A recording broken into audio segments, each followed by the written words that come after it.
Hello, it's June the 26th, 2021, and well, I'm so excited. I'm at another rose heaven in England. Today I'm at Peter Beales Roses, which is in Norfolk, and I just want to do a video showing you around the gardens here. So let's go have a look. So far all I've done is have a look at the flowers that are the roses that are on sale, but I want to shoot a video of the gardens, which look absolutely stunning. It really is overwhelming here. The I can't even speak. The roses are just out of this world. And not just the roses, but everything is just absolutely stunning. Absolutely, totally and utterly stunning.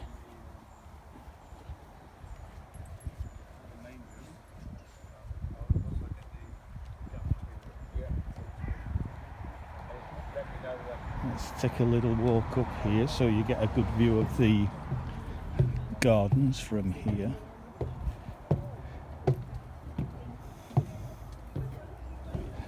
This looks like it could be Rambling Rector coming up from down there. Look at that big hosta. Absolutely fantastic. But there's the cafe that I've just had a lovely meal in, and then you've got the sales area there. It's just fantastic. There are so many different varieties, and then these are the rose gardens. And there's not just roses here, there's clematis, as you can see. There's Nepeta and delphiniums and foxgloves and salvias and just so much.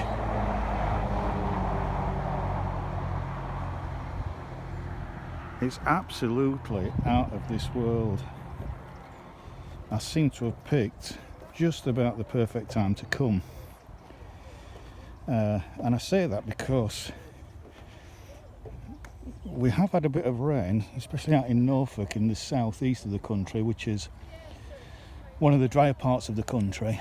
And so it gives you a chance to have a look at some of the roses and see how well they've fared in the rain, and see how they kind of hold up to being wet. And obviously some do better than others. I mean, look at this, for example. Now again, I'm not going to like when I was at David Austin Roses, I'm not going to kind of try and find some label that's in there and, you know, try and name it for you. If I see it and it's outstanding, I'll mention its name. But that's a lovely magenta climber. There's one there that looks like it does well in shade, but the arbors and the arches are just fantastic. To be honest with you, oh, look at that. Look at the size of that. Oh. You can also see whether there's a little bit of black spot on some of these. And again, I tend not to have a huge problem with black spot, as long as it's mainly the older leaves that are infected and it doesn't defoliate the plant. And especially towards the end of the season, again, it's just the older leaves, and it doesn't seem to have much of a negative impact on the flowering potential. I tend not to be too bothered about a little bit of black spot. If the rose is a good repeat flowerer, and I actually like the colour, I like the form, I like the shape, has a really good scent, then a little bit of black spot is not a problem. If it's a lot of black spot and it completely defoliates the plant and it affects the flowering, therefore, then it's really not worth planting. Basically get rid. But yeah, just this. I remember this from David Austin Roses. I think this is Phyllis Bide, and it's kind of just probably beginning to go over now. There are a few more buds coming out there. That looks very much like Phyllis Bide.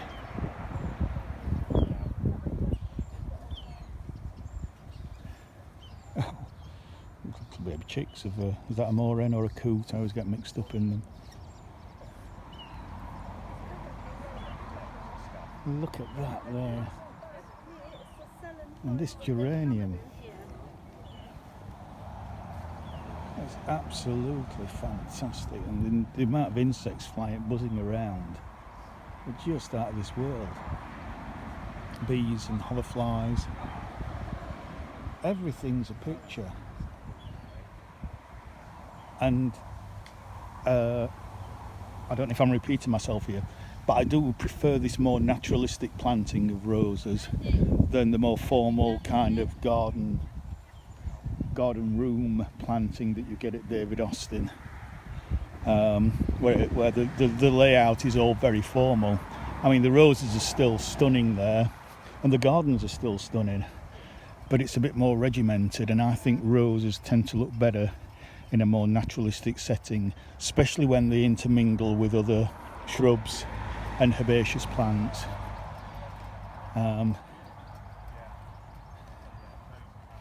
So here, for example, you've got a shrub rose here, and then underneath you've got some red. Is that red or pink? I don't know. Red, probably valerian. And that's probably Rosa rugosa. Oh man, look at that! I don't know which way to go. It's like being back at David Austin Roses. I'm just at a loss as to which way. Oh, look at this. As to which way to go. Absolutely outstanding. But again, you see how it tends to spoil it a bit. This is why breeding is so important. So that ideally you want a rose that when it's dropping its petals don't just crinkle up in the sun and drop on the ground. Ideally, you want them to stay a colour. It doesn't really matter what colour, whether it's a flecks of pink there and white, but you want that to stay so that when it drops off, when the petals drop off, you get this lovely ground cover of petals. So it's kind of two for the price of one. Similar to when cherry trees drop their blossom, although obviously flowering cherries flower earlier in the year when the sun's not so hot, so the petals don't get burnt. And this is absolutely lovely. Oh, and again, just like at David Austin Roses, there's so many different scents.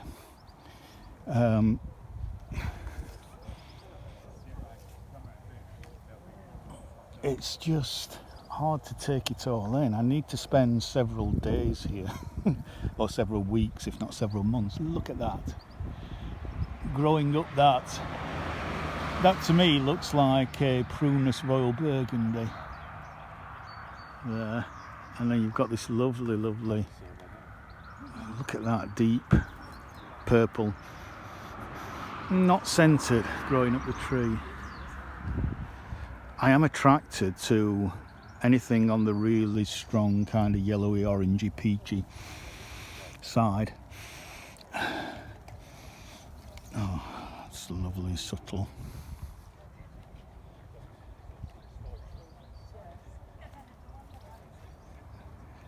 It's just a shame it's so far away. It's I'd say it's about 1 o'clock at the moment. I set off about 8 o'clock this morning. It took me nearly 4 hours to get here, and so it's going to be 4 hours to get back, but it's worth it.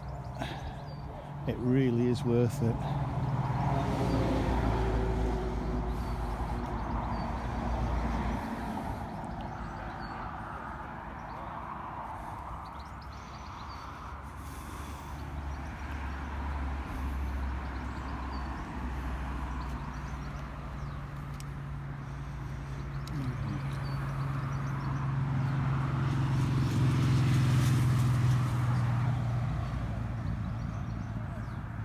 again, if you watch my video talking about the old roses at Brodsworth Hall that I did a few weeks ago, this is what happens when you have these old roses, these one-time flowering roses, that you get a bit of rain and it doesn't look so good. More of the blooms, or a lot of the blooms, look really messy unless you're on top of it and you're continually deadheading, which I suppose is why roses at one point went out of favour. It's just going to look a little bit of a mess. And of course, there's really, if it's a one-time bloomer, there's no point in deadheading because it's not going to bloom again. So, you have to watch out that, if the weather's bad, you just get a load of mush and it's not very attractive.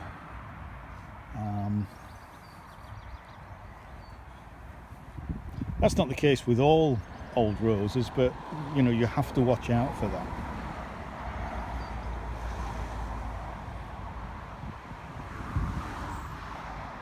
We're on 11 minutes. Oh, look at this.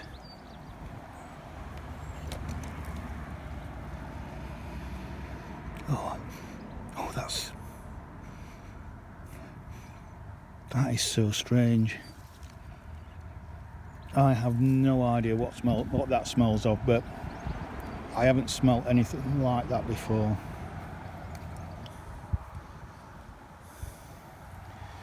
So yeah, it looks like a lot of the older once flowering roses are kind of at this end. Yeah, okay, Peter Beales' old rose collection is at this end of the garden, and then his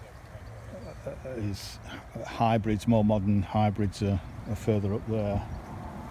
So just pause that if you want to read that.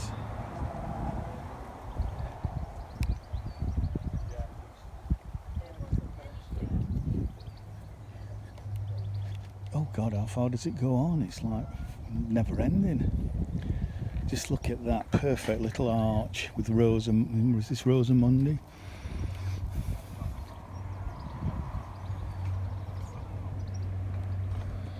Ceanothus just coming to an end. This lovely pink one here. Let's just have a little. Oh, absolutely beautiful. Just to die for. That is stunning. Again, you can see some of the petals have turned to mush on the outside edge. There's quite a few on the ground there that are still a nice kind of colour. So yeah.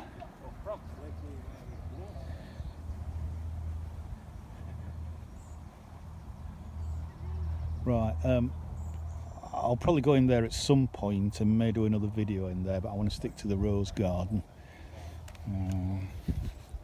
Woodland walk, wildlife garden, children's play area. Oh.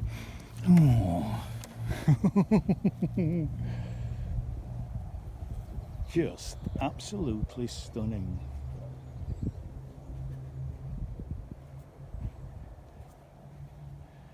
And again, if I'm tempted to come back again in about a month's time when I'll be on holiday. I may very well do, just to see what is still in flower, like I did do with David Austin roses, because obviously it's peak rose time at the moment at the end of June.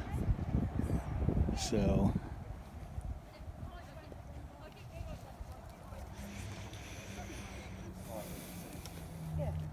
that clematis there looks fantastic.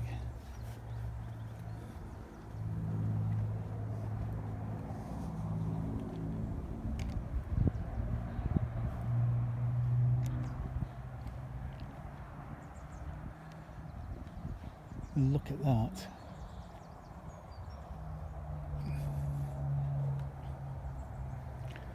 Oh, lovely little is that tortoiseshell? No, it's a red admiral, I think. Absolutely loving that. The bees are loving this. Again, you can see that underplanted with something like, some shorter kind of rows, maybe Harlow Carr if we're talking about David Austin. I'm sure there are kind of shorter roses here that I'm not aware of. And the bees are absolutely loving that.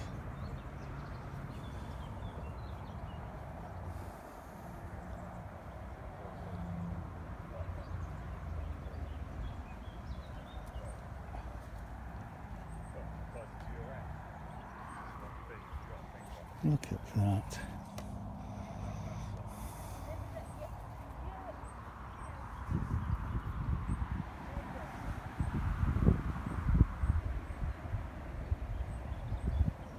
And over there, I think is some.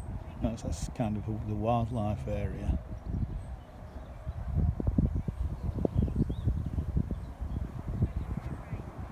God, I don't know which way to go. It's just an absolute delight everywhere you turn.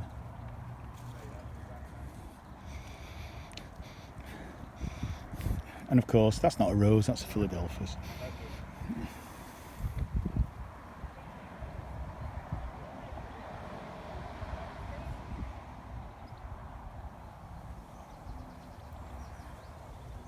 That's beautiful, I like that.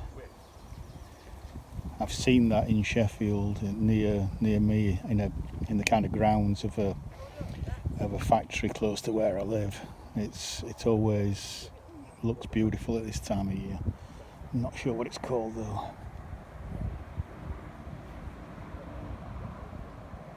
Look at the lavender just coming out.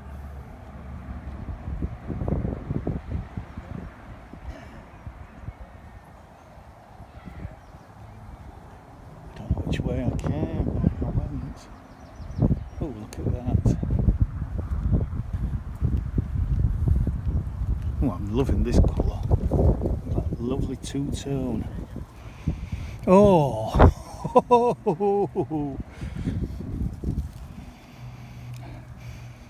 Oh, that is so spicy. That is amazing. I'm guessing that's a single flowering one.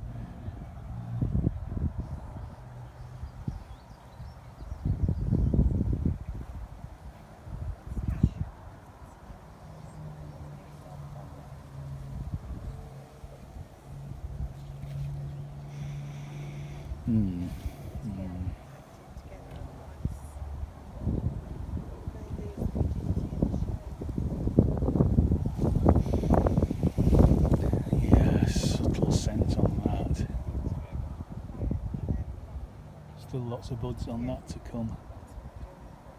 Look at that.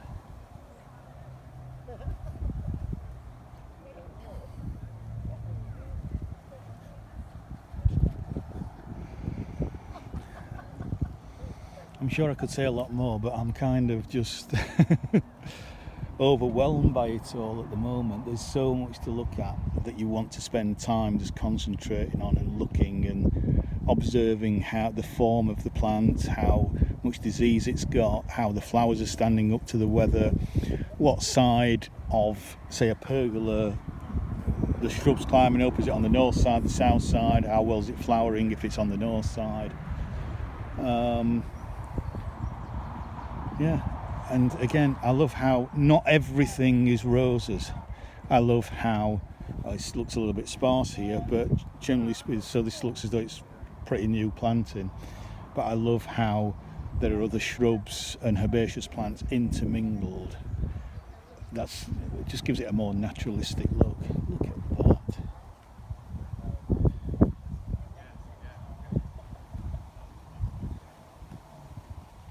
Just absolutely stunning.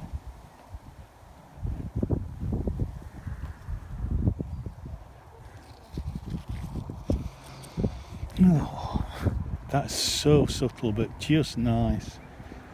And again, this lovely combination of this purple with this yellowy, creamy petals, and then the lovely yellow centre of that daisy. Purple and yellow, lovely contrast there. Works so well. And then look at that, just climbed up there. A lovely purple.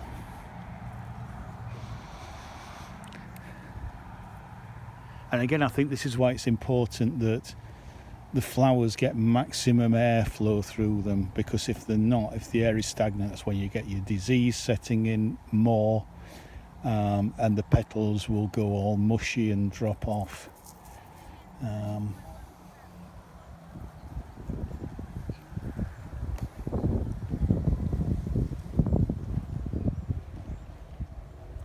What are we on? I'm on 21 minutes. I emptied my iPhone of all photos before I came, and I've got a couple of cameras on me. There we go, so I'll be taking some still shots later on. Joie de Vivre, Floribunda 2011. See if we can bend down. This looks a little short one. Oh, lovely. It's that kind of soapy fragrance.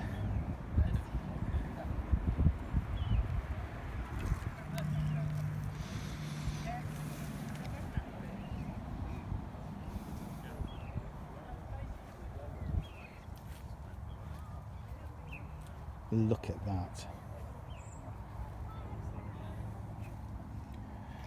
Just look at that. Let's have a little smell at that. Not so much on that one. But that is so velvety. Feels so, just like pure velvet. Absolutely gorgeous.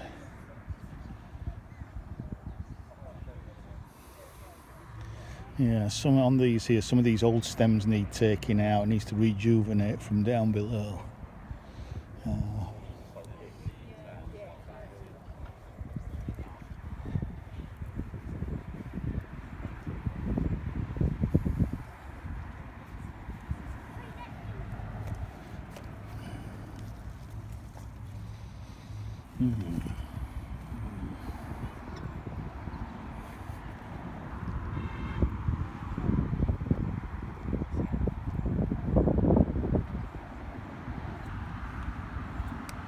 Let's have a little.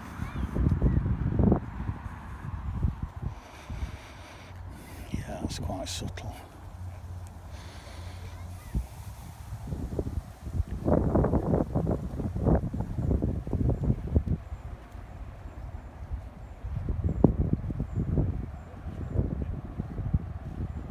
You know, there's seats everywhere for people just to stop and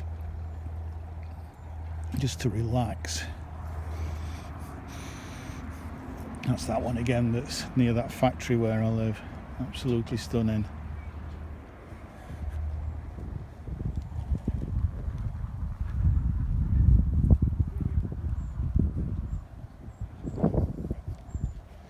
And there's so much for sale here as well, not just roses. And look at that red. Look at this pink. And that's not scented really. Let's have a little. Yeah.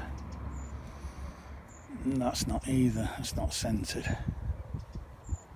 For me personally, a rose would have to be really, really outstanding in several areas for me to grow it if it hasn't got any scent. So it would have to be intensely repeat flowering and very, very disease resistant.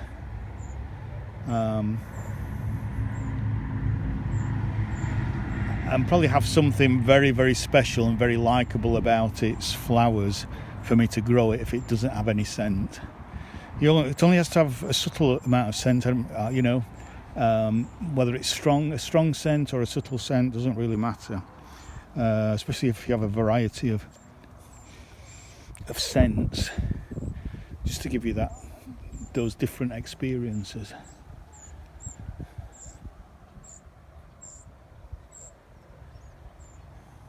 Oh, I haven't been over this bridge. In fact, it might be better if I go round. There's a little pond there. And again, you see, no roses. Nothing. Except for one here. So again, it's kind of showcasing how you can grow roses in amongst the plants, that you don't just have to have roses. And to me, roses do look so much better mixed in with other plants, so you have this contrast of flower, of foliage, of form, of height, geraniums again to mingle through the roses is just a fantastic plant, and you can see the bees there, they're just absolutely loving it. And this is I love David Austin and David Austin roses, but this was one of the few disappointments of David Austin rose. Even though it is rose heaven, the fact that you didn't really see any clematis, you saw very few shrubs. There was in one of the garden, there was more herbaceous plants, etc. But I do like to see roses grown amongst other plants. There's loads of damselflies. You've got a couple of coots or moorhens there with little chicks under there.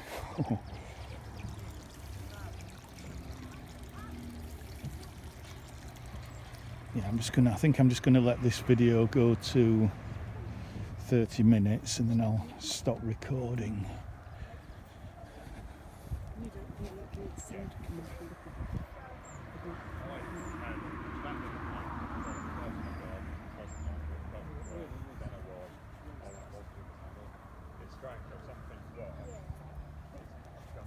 Absolutely amazing. So yeah, I think I'm back at near the viewing platform. So I think I'll stop recording here. I'm going to have another good look around. I'm going to have a good look on to see what's for sale over there. There's masses of roses for sale there. Make notes about which ones to me look really, really good. Go and have a look at the wildlife garden. I may do another video later, but at 28 minutes, I think I'll leave it there for now.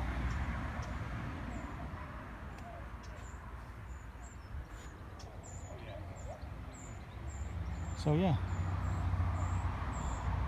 bye for now.